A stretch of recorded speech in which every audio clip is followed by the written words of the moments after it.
Hello everyone and welcome to Fiction Friday. Today we have episode 12 of The Lightning. I hope you enjoy it. Frederick crept down the empty hall, wincing at every clumsy step his companion took. He didn't think badly about the sorcerer. Lon had proven an adequate companion, but after an hour of searching he decided no other ogres were remaining and he didn't need to sneak anymore. Frederick was inclined to agree with him, but that didn't matter. Until they'd checked the entire castle from top to bottom, he'd assumed the potential for danger remained and behave accordingly. "Why do you suppose the Ice Queen sent assassins after all this time?" Lon asked in an overly loud voice. "I mean, the kingdom has basically been at war with the dragon since our ancestors first arrived from the old empire." "I have no idea. Looking into the mind of a dragon wasn't something they taught us at the Citadel. Now please keep your voice down. There may be more enemies about." "Nah. If there were any ogres in the castle, they'd have attacked us by now. 2 humans on their own would look like too tempting a target. I know we have to clear the place to make sure, but I'm confident the crisis is over." "He's probably right," the demon sword added. "Do you want to risk the king's and Andrew's life on probably?" Frederick asked in response to the demon sword's silent statement. Okay, Lon said, obviously thinking Frederick was speaking to him. "I said we have to clear the castle to be sure." They left the hall and entered the throne room.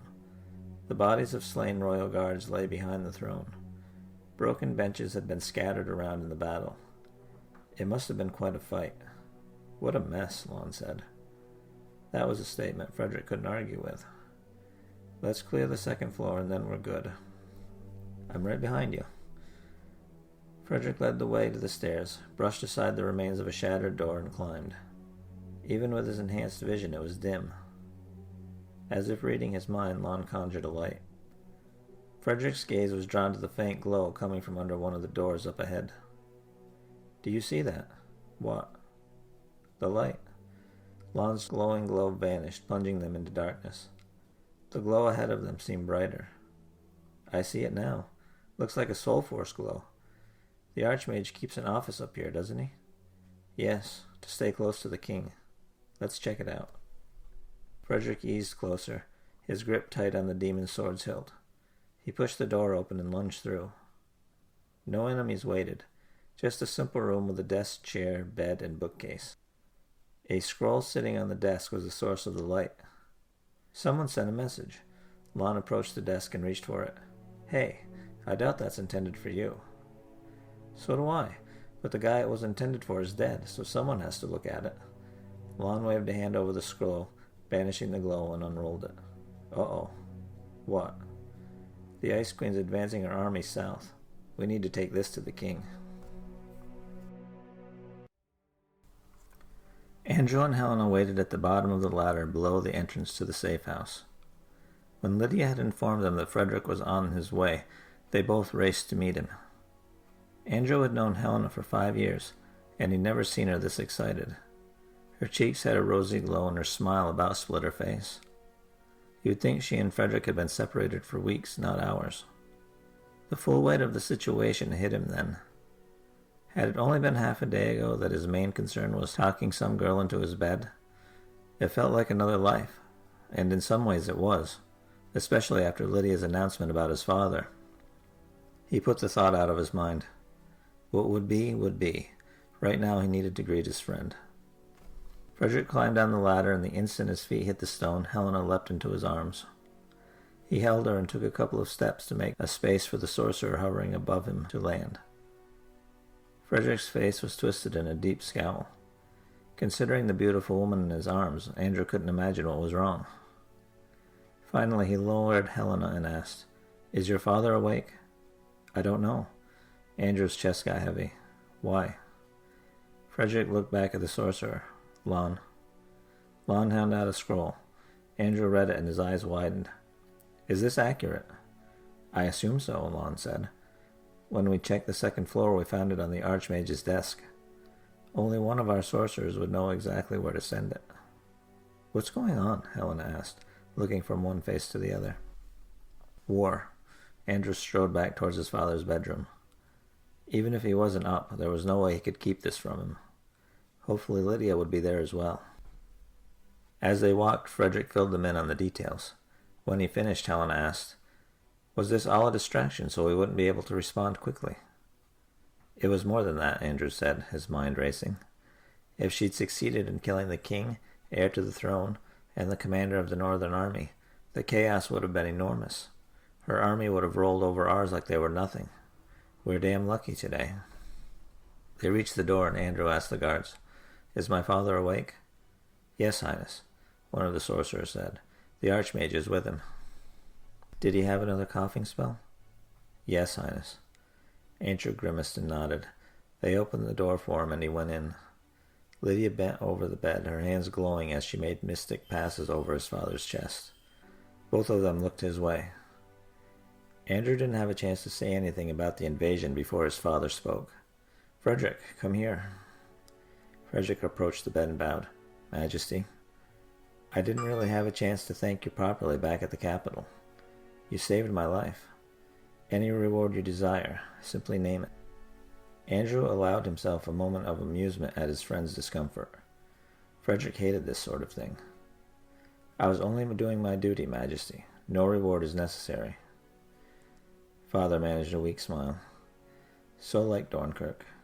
I will miss him. He was as loyal a protector as a man could hope for." "That's it. You still carry the demon sword. I hereby name you its official bearer. Dornkirk would have liked that, and you've certainly proven yourself adept in its use." "I appreciate that, Majesty. But what will the generals say?" "If they have someone better able to wield it, they can challenge you to single combat. Having seen you fight, I suspect it won't happen twice." Frederick bowed again, and Andrew cleared his throat. "A matter of some urgency has come to my attention, Father." "Don't keep me in suspense." "The Ice Queen is advancing her forces south." Andrew held out the scroll, but his father waved it over to Lydia. "Details are a little vague, but the situation sounds urgent." Lydia finished reading the scroll and lowered it. "It certainly does. Not to mention we have an inexperienced general in command." The king sat up. "I will assume command." Andrew's heart leapt into his throat. "Father, you mustn't. Your illness." "I'm dying," Father said. Andrew shot a look at Lydia, and she gave him a faint shake of her head. No, she said nothing. Father smiled a humorless smile. "I've suspected for some time, given Sam Hale's inability to cure me. I accept it. This is something I can do before the end. Seeing me at the head of the army will give the men heart, and I'll be damned if I let that dragon scheme cost us the Northern Territories." Andrew knew that tone. There was no arguing with him. Part of Andrew understood his father's point of view. The king's presence would bolster the men's morale. The overprotective son in him simply wanted his father safe and well, but the prince understood. "Allow me to guard you in my father's place, Majesty," Frederick said. "I would be honored to have you at my side. There are preparations to be made. I want to be away by noon." Deep in his heart, Andrew knew his father was going to die for the kingdom. He held back the tears until he was alone. It appeared the dragon would succeed in killing the king after all. At the king's command, everyone cleared the room, leaving Andrew and his father alone. Frederick envied his friend a chance to say goodbye. Frederick hadn't been especially close to his own father. Dornkirk St. Cloud wasn't exactly known for his soft and loving nature. Nevertheless, all that he was, Frederick owed to his father's teaching. He'd missed that steady presence, if nothing else. He walked through the dull gray tunnels beside Helena, not really thinking of a destination. Frederick had no idea what he was supposed to do to prepare. He had nothing beyond the clothes on his back and the demon sword, so all he really needed to do was join the others when they were ready. Helena rested a hand on his back, dragging him out of his reverie. "Are you okay? You looked a million miles away there for a second." "Sorry, just thinking about my father, the king, and all of us. Nothing's going to be the same after this. War always changes everything." Helena slid her arm around his waist. "We'll always have each other." He stopped and looked down at the top of her blonde hair. For maybe the first time in his life, Frederick acted without thinking it through. "Marry me." Helena looked into his eyes and smiled. "I thought you'd never ask. I will. Do you want to do it now, or when we get back?" It shamed him to admit he'd harbored thoughts of asking her to remain behind. He loved Helena and wanted her safe, but she was as much a warrior as Frederick himself. There would be no future for them if he ever lost sight of that.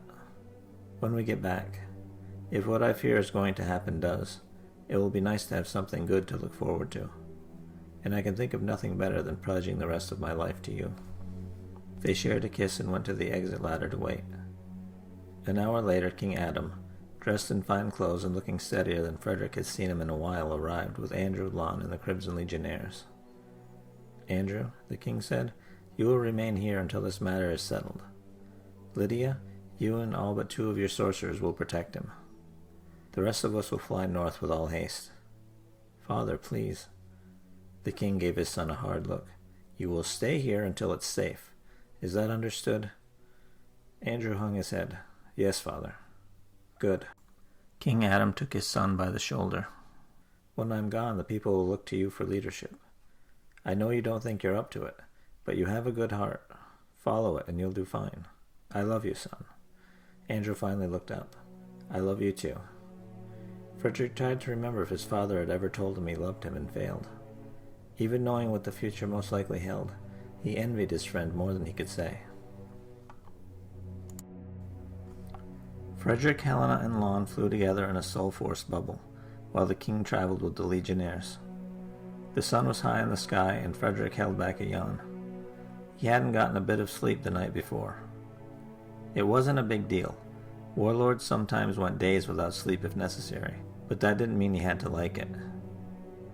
Below them, the great green spread out in every direction. Lon's focus was directed straight ahead. Frederick was hesitant to bother the sorcerer, but curiosity got the best of him. Where did the king find his new strength? Lon glanced his way and then quickly back to where they were going. "I'm not sure if I should say."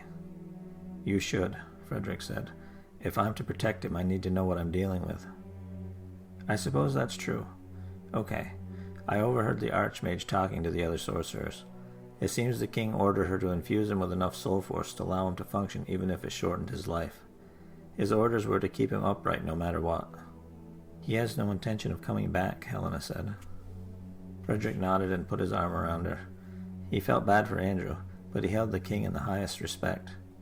It took a lot of guts to do what he was doing, even if he knew he was already dying. No one felt much like talking after that, and 3 hours later the Northern Army's camp appeared on the horizon. Frederick scanned the area with his enhanced vision and found no sign of the enemy, which was a relief. They'd made it in time to hopefully make a difference. The king's group landed right outside the biggest tent in the compound. Frederick assumed it was the command tent, and soon he was standing beside King Adam and facing a pair of wide-eyed boys who hastened to take a knee. Not daring to look up, the boys reached out blindly and pulled the flaps open. The king's stride was firm as he stepped through the opening. Frederick studied him out of the corner of his eye. If he hadn't seen the king on what had at the time appeared to be his deathbed, Frederick would have never guessed there was anything wrong with him. Of course, as a warlord, he couldn't see soul force, so whatever boost the Archmage had given him was invisible, and would likely be so to the vast majority of the soldiers in the army. That was the most important thing. Standing behind a table spread with a map was a burly man in his mid-20s. He looked up when they entered and immediately took a knee. "Majesty, I didn't expect you to come yourself when I sent my report. Rise and tell me what is going on." "Yes, Majesty." He straightened and took a moment to collect himself. It wasn't often a man found himself in the presence of his king. "I'm Commander Cord. General Cord now, I've been told. I served with General Cordright's second, and I am fully aware of his battle plans." "That's excellent, General," the king said with exaggerated patience. "Now answer my question." "Right. Well, our scouts inform us that there's a mixed force of ogres and trolls numbering between 10 and 15,000 headed for the central pass here." The general pointed at a spot on the map about 30 miles from their current position. "Two smaller groups numbering between 3 and 5,000 are headed for the eastern and western passes. What they lack in numbers they make up for with frost giants, 15 in each group." "And our forces?" the king asked. "Right now I have 20,000 regular infantry, 250 warlords, and 6 sorcerers. Duke Iceborne is sending reinforcements which will double that, and I received confirmation that the tower is sending another 15 sorcerers. They should be here by dark. The soldiers are 3 days out." So roughly an even fight, wouldn't you say, General? General Cord looked everywhere but at his king. He clearly had no desire to correct him, but there was a glaring fact that needed pointing out. Frederick saw it at once and took pity on the new general. If we were fighting other men, it would be, Frederick said, but an ordinary man is no match for an ogre one-on-one. We can hold the central pass with little difficulty, but it'll take every man we have fighting in a phalanx, along with flying squads of warlords to reinforce any weak spots in the line. Right, General? General Cord shot him a grateful look. Exactly. Even if we hold the central pass, it won't do us any good if we're flanked by the other group. I see, the king said. What's your plan, General? I was working on that when you arrived, Majesty. We need to attack the two flanking groups with our current force, while the reinforcements take a position near the border to hold off the main force. Frederick studied the map. It wasn't a bad plan, assuming the Duke's troops arrived in time. The survivors of the initial assaults could fall on the rear of the main enemy force, trapping it between them. Frederick, the king asked. The plan is solid but risky. It all comes down to the reinforcements. They'll have a hard time facing the main force outside the pass, since they won't be able to concentrate their numbers, but I can find no other realistic options. Nor can I, King Adam nodded once. So be it. Divide your forces as you see fit, General. I'll command the western assault. Yes, Majesty. We should leave at first light so we'll have at least the benefit of arriving sorcerers. Agreed. Find me a tent. I'd like to rest. General Cord barked orders, and soon enough a footman arrived to escort them to a nearby tent. Frederick didn't ask who they'd evicted, since no one would dare complain about giving up their lodgings for the king. Thanks for listening to episode 12 of The Lightning. I hope you join me next week for episode 13. You can check out the complete Soul Force saga on my website, jamesewisher.com. Link in the description. Until next time, goodbye.